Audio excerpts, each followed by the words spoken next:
Hello and welcome to the TSI AFL studios. Nat Edwards and Robert Walls with you.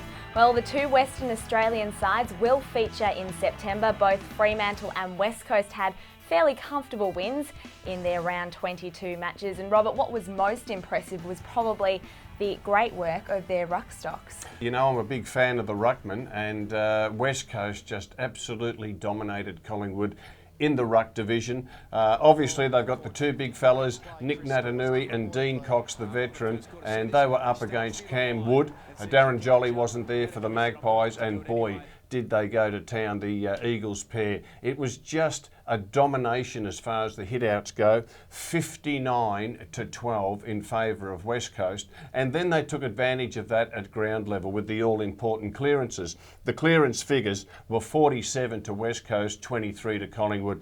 And going into September, if your big fellas are playing well, you have a look at all the premiership teams, nearly all of them had a ruckman who was just able to control the hit-outs, put the ball to the advantage of his team. But the other thing about the West Coast players, Natanui had 17 disposals and Dean Cox had 14. That's really important in today's football, that your ruckmen are able to also get the ball at ground level. Opposed to that was Cam Wood of Collingwood, who just had the 8 disposals for the game.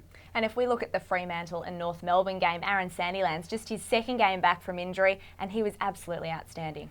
Well, he was, and I saw that game. I would have given Sandilands best on ground. I thought he was the most influential player there. He was up against a good ruckman in Todd Goldstein, and we've been talking about Goldstein this year having a very good season, but he lowered his colours to Sandilands. Again, the hit-out figures, 62 to 15, and that just meant that the Dockers players at ground level, players like Mundy and Barlow, they were able to get the ball going their way, and that was one of the main reasons why the Dockers had that convincing win against North Melbourne. Sandilands ended up with 15 disposals for the game, and Todd Goldstein had a season low of just 2.